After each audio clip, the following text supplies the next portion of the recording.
Pour fêter les Erasmus Days cette année, j'ai le plaisir d'avoir avec moi 2 étudiantes qui ont toutes les 2 un rapport un peu particulier avec l'Italie d'un côté et puis avec l'Université Jean Monnet de Saint-Étienne de l'autre, puisque l'une était étudiante à l'Université Jean Monnet à Saint-Étienne et est partie en Erasmus en Italie, et l'autre est italienne et est cette année à l'Université Jean Monnet à Saint-Étienne. Donc je vais les laisser se présenter tout d'abord. Je ne sais pas laquelle veut commencer. Est-ce que vous pouvez me dire votre prénom, votre âge et puis d'où vous venez déjà? Vai, prego. Ok. Salut à tout le monde. Je m'appelle Eliana. J'ai 22 ans, même si dans une semaine, j'aurai 23 ans, mais j'aime dire 22. Et je suis une étudiante du Politecnico de Milano, mais maintenant, je suis en programme d'échange à Télécom. Et je vais rester jusqu'à février. Et je suis arrivée il y a un mois. D'accord. Ici, donc pardon pour mon français, que c'est pas trop bon. Il n'y a pas de problème. Et ça.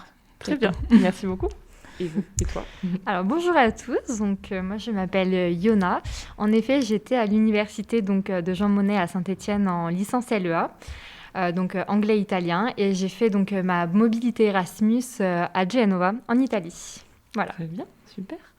Alors, est-ce que, donc tu l'as un peu dit toi déjà, Eliana, tu es là depuis un mois, tu vas rester jusqu'en février, c'est ça? Oui. D'accord. Et toi, Eliana, ta mobilité... Yona. Yona, je vois que je me trompe. C'est pareil. Je vais y arriver. Yona, toi, tu es restée combien de temps en Italie? Alors moi, c'était en fait exactement sur la même période qu'elle, puisque je suis partie fin septembre. Et je suis rentrée en février également. D'accord, donc la même période, effectivement. Exactement, j'ai fait le premier semestre en fait. D'accord. Alors, pour commencer déjà à rentrer un petit peu dans le vif du sujet, déjà, sans parler précisément de l'Italie ou de la France pour toi, qu'est-ce qui vous a donné envie de faire une mobilité, de partir à l'étranger pendant vos études? J'ai toujours eu envie de partir à l'étranger parce que j'ai fait une expérience similaire pendant mon lycée. Quand j'avais 15 années au Chili, je suis partie au Chili. Donc, je suis grandie beaucoup pendant ces périodes. Donc, j'avais beaucoup d'envie de faire une expérience comme ça. Ça n'était pas beaucoup sur les niveaux académiques, c'était plutôt sur les niveaux personnels. D'accord. Et aussi, j'ai choisi la France parce que pour apprendre une langue, parce que dans la liste des pays disponibles, il était l'unique où les cours étaient en français. Donc, c'était une opportunité très grande pour... je pense que c'est... Non, j'espère que ce n'est pas la dernière opportunité d'apprendre une nouvelle langue, mais je pense qu'il n'y a pas beaucoup de langues qui sont... Oui, d'accord. Très bien, merci. Et donc toi, Yona, qu'est-ce qui a fait que tu as voulu partir et pourquoi en Italie du coup? Alors moi, c'est un petit peu pareil. Voilà, j'ai toujours été passionnée par les langues, les voyages, et c'est vrai que j'ai toujours eu cette envie un petit peu de m'expatrier et de voir un petit peu ce qu'il y avait en dehors de la France. Et pourquoi le choix de l'Italie? Tout simplement parce que je suis moi-même d'origine italienne, donc forcément, on va dire que c'est un petit peu mon pays de cœur. Voilà, c'est vraiment un pays que j'affectionne énormément, autant pour sa culture que pour les personnes qui y habitent, pour la façon de vivre, pour la langue. Donc voilà, pour moi, j'ai eu aucun doute sur le pays. Voilà, c'était l'Italie. Très bien. Alors bon, donc toutes les deux, vous aviez très envie de partir. Est-ce que dans la manière de vous préparer, vous aviez quand même des craintes? Est-ce que, alors toi, tu étais déjà partie, Eliana, mais est-ce que le fait de partir loin pendant du coup un semestre, est-ce qu'il y avait des choses qui vous angoissaient un petit peu, de comment ça se passerait sur place? Est-ce que vous aviez des peurs avant de partir?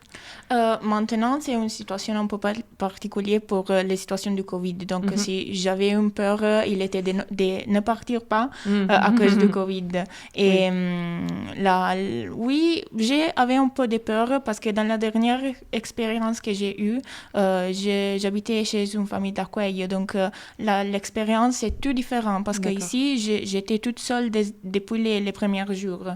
Mais je ne me suis pas beaucoup préparée parce que j'aime les surprises.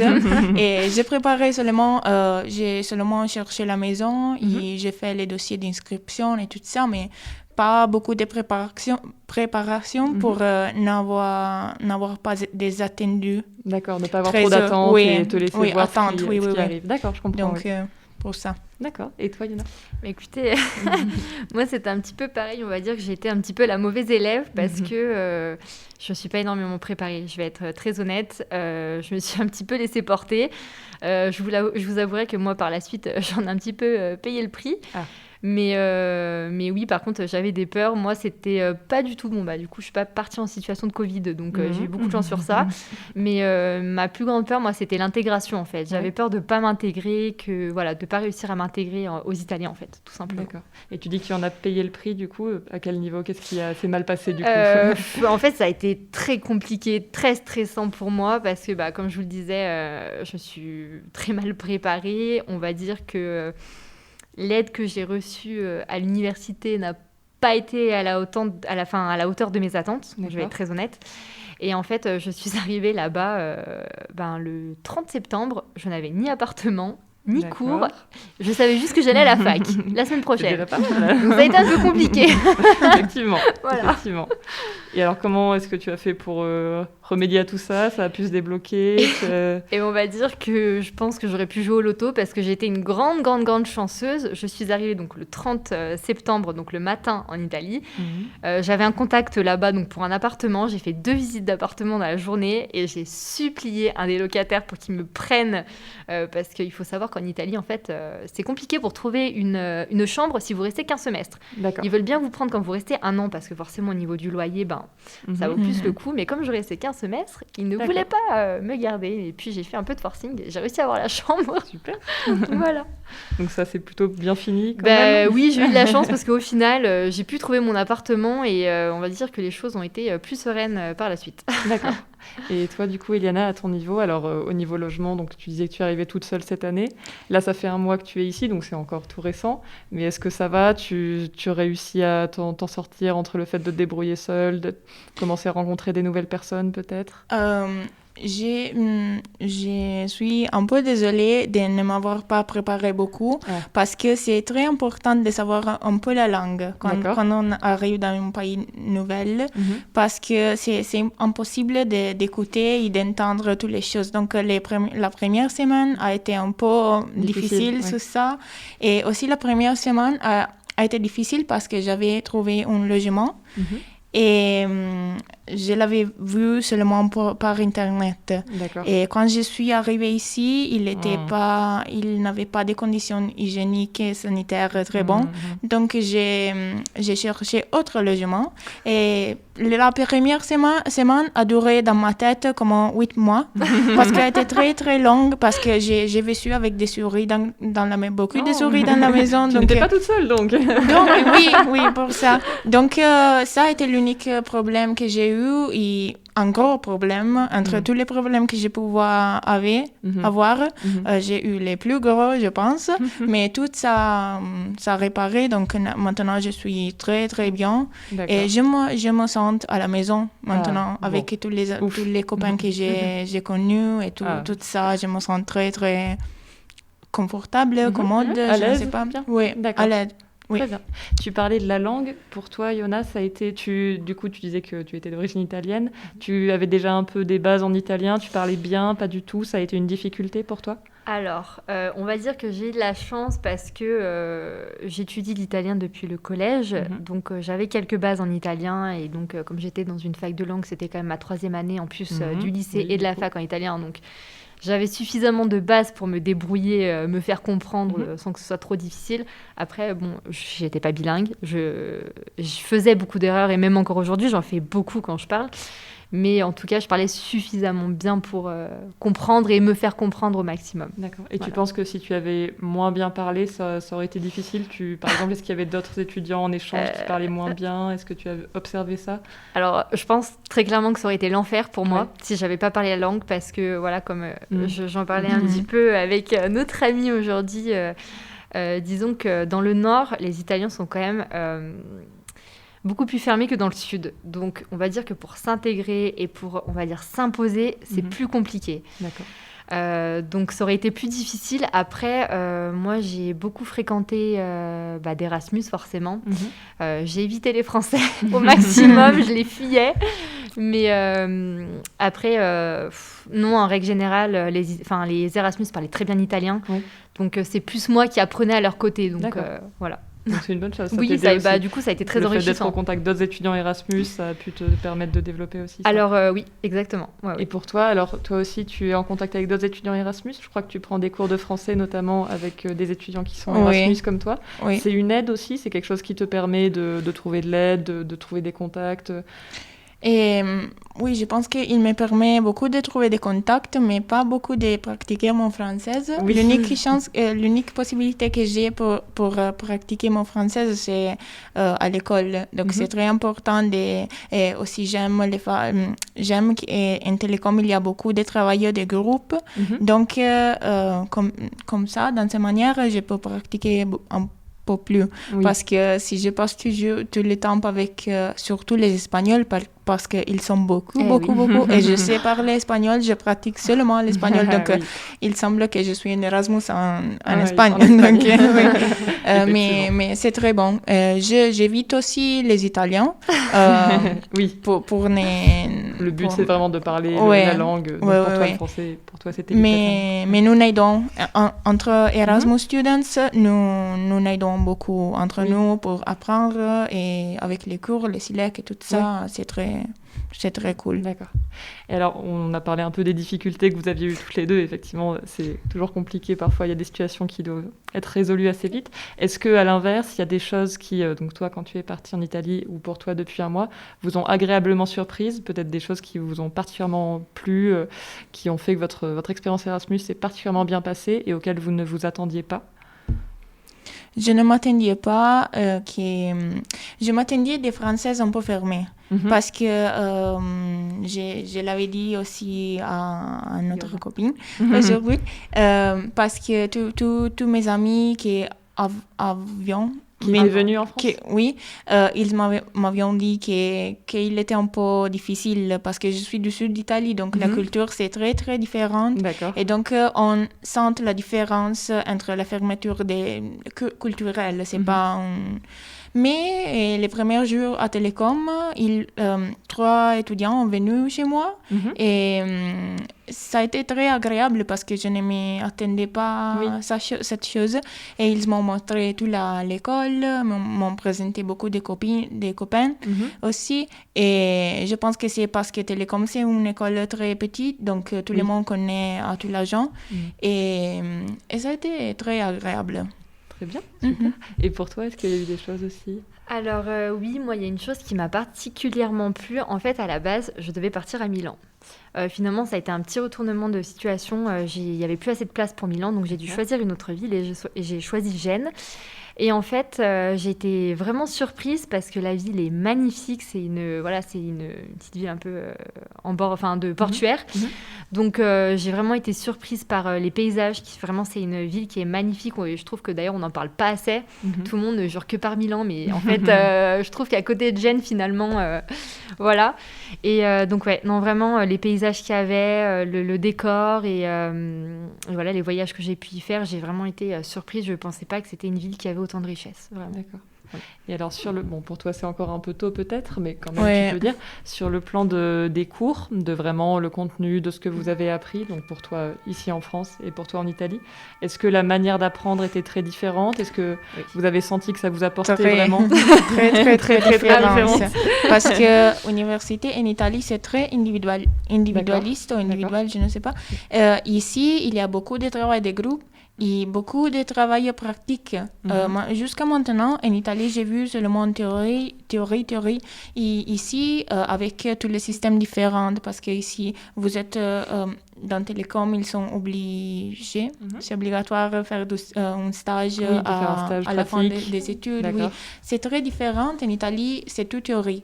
Et ici, j'aime le fait de pouvoir faire face à les problèmes avec des autres personnes, avec autre mentalité, autre tête, autre manière de penser, que c'est très important pour moi parce que me peut permettre de grandir professionnellement et aussi au niveau académique parce que j'avais choisi de faire une expérience comme ça, plus pour les niveaux humains. Mais Oui. avec le niveau académique, je suis en train de grandir beaucoup, je D'accord. pense, j'espère.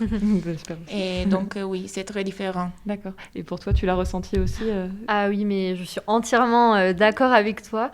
C'est vrai que l'Italie, c'est vraiment de la théorie. En fait, c'est pas du tout comme en France, l'accompagnement, où on va un peu... Bon, à la fac, pas tellement, mais c'est vrai qu'on va plus vous faire la chasse si vous n'êtes pas en cours, au bout de 3 absences. Voilà, vous allez avoir des problèmes. Alors qu'en Italie, pas du tout. Vous venez en cours, vous venez pas en cours, ils en ont rien à faire. C'est pas leur problème. C'est à la fin de l'année, vous achetez votre livre, vous révisez pour vos partiels. Et si vous voulez ne pas aller en cours toute l'année et aller qu'à votre partiel, c'est votre problème, ça vous regarde en fait. Alors qu'en France, c'est pas du tout comme ça. Et c'est vrai que du coup, je te rejoins aussi sur le fait qu'en Italie, c'est beaucoup de théorie. En fait, ça ressemble vraiment aux cours qu'on a ici en amphithéâtre. D'accord. C'est quasiment que de ça. D'accord. Moi, j'ai jamais fait de travaux pratiques, de travaux de groupe. Et c'est d'ailleurs ce que j'ai un petit peu regretté aussi parce que finalement, je trouve que ça met des freins pour l'intégration aussi. Je pense que j'aurais peut-être pu m'intégrer mieux si j'avais eu l'occasion de parler avec des étudiants. D'accord. Voilà. Oui, aussi, c'est plus facile ici en France d'étudier tous les jours parce qu'en Italie, tu peux aller au cours. Si tu ne vas au cours, ils s'en foutent. S'en fichent, oui. J'aime utiliser cette expression. Et ils s'en fichent. Et donc, la personne peut répéter les examens toutes les fois qu'il veut sans perdre toute l'année. D'accord. Donc, ici, c'est différent parce que si on ne passe pas des matières, nous devons faire l'année tout du début. Refaire une nouvelle fois. Donc, c'est très plus différent dans la manière d'étudier aussi. En Italie, j'étudie seulement pour les examens. Donc, à la fin du semestre, j'ai jamais vu à cours. Et parce que personne n'importe. Donc, c'est très différent. D'accord. C'est la plus grande différence. Et si je peux juste rajouter une petite chose là où je te rejoins, c'est que ce qui est très différent par rapport à la France, c'est qu'en France, quand on va... Enfin, en tout cas, moi, c'était comme ça quand j'étais à la fac. On allait en cours tous les jours et tous les jours, on avait la même classe, en fait. Oui. Qu'on soit en amphi ou qu'on soit en TP, c'était exactement la même chose. Alors qu'en Italie, en fait, les étudiants choisissent leurs cours. Donc, vous allez avoir les mêmes personnes pour un cours, mais pas les mêmes dans un autre. Donc, en fait, vous n'êtes jamais avec les mêmes personnes. Et ce qui est encore plus difficile. Donc, voilà. Alors toi, tu as déjà un peu répondu. J'essaie d'amener le positif dans tout ça. C'est aussi un peu mon rôle. Mais toi, tu as un peu répondu à cette question déjà, donc je te la pose surtout à toi. Qu'est-ce que tu considères que ça t'a apporté, du coup ? Alors, sur le plan personnel, sur le plan professionnel, le fait d'être parti en Erasmus en Italie, qu'est-ce que tu en as retiré ? Qu'est-ce que tu observes à la fois comme conséquences très concrètes et puis comme ressenti aussi ? Alors, sincèrement, j'ai vu beaucoup de différences. Déjà, la première chose, je pense que j'ai gagné en autonomie, clairement. Clairement, j'ai gagné en autonomie énormément. J'ai appris à me débrouiller seule. J'ai appris à ne pas compter sur les autres parce que peut-être qu'à la différence de certains étudiants, moi, je suis partie toute seule à Gênes. Je ne suis pas partie avec mes copains de classe, j'étais vraiment toute seule. Donc, j'ai vraiment appris à me débrouiller seule et ça, je pense que c'est très important dans la vie. Ensuite, je dirais sur le plan culturel, en fait. Gênes, c'est une ville qui est tellement riche culturellement. Il y a tellement de choses à faire, tellement de musées, tellement de cinéma, tellement d'événements, qu'on apprend plein de choses, on découvre plein de monde. Et ça, c'est vraiment génial. Vraiment, c'est incroyable. Et forcément, la langue parce que je l'ai pratiquée, l'amour du pays, la connaissance de la culture, vraiment, on s'imprègne de la culture italienne et ça fait toute la différence. Moi, je vois aujourd'hui, je ne jure que par l'Italie, je parle beaucoup mieux italien, je connais beaucoup plus de choses. Je me suis fait des contacts là-bas, c'est toujours super intéressant quand dans une vie professionnelle, surtout quand on a fait des études en langue. Aujourd'hui, je sais que je fais mes études en France et qu'après, mon but, c'est de m'expatrier en Italie pour travailler là-bas. D'accord, donc c'est vraiment resté et ça va vraiment te servir voilà, ça m'a vraiment donné, on va dire, une perspective de vie, un objectif où maintenant je sais où je veux aller. D'accord, voilà. Super. Toi, alors est-ce que c'est encore tôt et puis tu as déjà un petit peu répondu, mais tu vois un petit peu qu'est-ce que ça peut t'apporter sur le long terme ? Tu sens déjà que le fait d'être venu en France, ça peut avoir des conséquences pour la suite dans tes études, dans ta vie ? Oui, je pense que j'étais en train de penser à une chose qui s'écoute beaucoup. En Italie, au moins, je ne sais pas si ici, once Erasmus, always Erasmus, qui signifie que l'envie de voyager. Parce qu'une fois qu'on ouvre les cerveaux, la tête, la mentalité, tout ça, c'est impossible rentrer dans la même situation d'avant. Donc, je pense que maintenant, je ne sais pas où je veux vivre. Maintenant, je sais que je ne sais pas où je veux vivre. Parce que chaque pays où je vais, c'est quelque chose que j'aime de ces pays. Donc, c'est très difficile pour moi parce que je pense qu'il y aura un moment dans ma vie où je dois choisir, je dois déménager? Non, devenir une personne adulte, une personne grande avec une famille, un travail et tout ça. Donc, je dois choisir quelque chose et maintenant, je me sens très en difficulté parce que je ne sais pas, je suis très confuse. Voyage encore beaucoup. Oui. C'est ma dernière opportunité de voyager avec la tête légère, sans beaucoup de responsabilités. Même s'il y a une responsabilité seulement qui est étudier. Mais pour ça, j'ai voulu faire beaucoup l'Erasmus, l'expérience Erasmus, parce que il sera probablement la dernière avec cette tête des jeunes, sans responsabilité. Donc, je ne sais pas si c'est une bonne chose. La chose qui m'a porté France dans ce point de vue, parce que c'est une décision. D'accord. Alors, peut-être la réponse est évidente du coup, mais est-ce que vous recommanderiez à d'autres étudiants de partir en Erasmus? Oui. Et indépendamment du pays, parce que c'est les mêmes motifs parce que je n'ai pas cherché beaucoup d'informations sur Saint-Étienne et sur tout ça, parce que même si on attend certaines choses d'un pays, quand nous connaissons le pays comme en tant qu'étudiants ou en tant que personnes qui vivent dans ces pays, c'est tout différent. Donc, chaque pays a quelque chose à offrir. Donc, je recommande beaucoup cette expérience parce que avec la dernière aussi, j'ai vu que j'étais une personne totalement différente, totalement plus indépendante. Donc, cette chose, c'est très importante aussi pour s'adapter dans son travail, pour connaître plusieurs des cultures. Ou pour exemple, parce que j'étudie ingénierie, mais je suis très passionnée des autres cultures, des autres langues. Donc, pour mélanger ces deux choses, c'est bon, c'est top l'Erasmus. Et toi, est-ce que tu recommanderais Alors oui, bien évidemment que je recommanderais l'Erasmus parce que c'est vraiment une belle opportunité de s'ouvrir et ça peut nous offrir tellement d'opportunités, ne serait-ce que professionnelles, humainement. Personnellement, on en apprend énormément sur nous. Ça fait vraiment phrase bateau de dire ça, mais c'est tellement vrai. C'est tellement vrai, donc oui, et puis c'est bien des fois de sortir un peu de sa zone de confort, de se mettre un peu en difficulté. Alors moi, des galères, franchement, j'en ai eu. Mais au final, aujourd'hui, je le regrette tellement pas parce que ça m'a permis de grandir, ça m'a permis de prendre conscience que j'étais capable de me débrouiller toute seule. Et par contre, le seul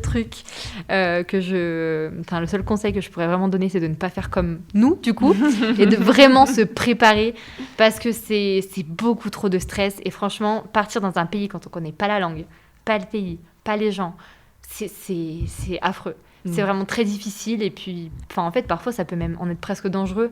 Donc, non, vraiment bien se préparer pour pouvoir vivre son expérience à fond et profiter de chaque moment. Voilà. D'accord. Et toi, Iliana, un petit conseil pour terminer. Tu as déjà donné le tien. Je ne suis pas très d'accord avec elle parce que les moments difficiles te peuvent permettre de profiter beaucoup plus les moments qui sont très bien. Donc, non, c'est pas vrai. Préparez-vous parce que c'est important, au moins pour les logements. Parce que c'est surtout le logement, pour les logements en fait. et la langue, je pense, parce que la langue aussi, c'est très importante. Très importante. Et aussi, si vous venez en France, si ça c'est une radio française, je ne pense pas qu'ils vont venir à France, mais si vous allez dans un pays où il y a les contrôles continus, donc comme en France, c'est très important de savoir la langue parce que j'ai eu un examen, je suis entrée à l'université le 7 de septembre et le 14, j'avais déjà un contrôle. Et donc, apprenez la langue, c'est un conseil. Donc bien apprendre la langue, bien se préparer pour le logement. Et puis profiter une fois sur place. Oui, non, mais c'est sûr, profiter. Et puis surtout, il ne faut pas oublier que ça reste une expérience. Alors oui, on y va pour étudier, mais on ne va pas se leurrer. Des heures de cours, on en a... Enfin, bon, du coup, toi, ça doit être un petit peu différent. Mais nous, en Italie, des heures de cours, on n'en avait pas énormément. On en avait peut-être 15 heures par semaine. Donc, ça laisse quand même beaucoup de temps pour voyager, beaucoup de temps pour profiter, beaucoup de temps pour s'amuser. Et c'est vraiment... c'est une expérience qu'il faut prendre comme ça. Il faut vraiment profiter à fond et pas se prendre la tête. Bon, et ben super. Si vous avez rien à rajouter, un dernier mot peut-être pour toi, Eliana. Qu'est-ce que tu voudrais dire comme dernier mot pour conclure? Je te laisse la conclusion. Bien sûr. Aller dans autre pays et les conseils, c'est connaître la plupart du monde que vous pouvez. Avec Erasmus ou avec expérience de travail. Donc, Erasmus, c'est le mieux chose, je pense, j'espère. Mais jusqu'à maintenant, a été très, très bon. Je me sens comme à la maison avec comme une deuxième famille. Parce que aussi les jeunes qui sont ici avec moi sont dans la même situation. Donc, forcément, ils m'entendent, ils m'écoutent. Donc, ça a été une relation très, très proche, très, très forte depuis les premiers jours, je pense. Donc, ça est une chose qui reste dans la vie. D'accord. Donc, voyager beaucoup et beaucoup d'expériences comme ça. Merci beaucoup Eliana. De rien, merci à vous d'avoir reçu. Merci et puis bonne fête Erasmus. Merci.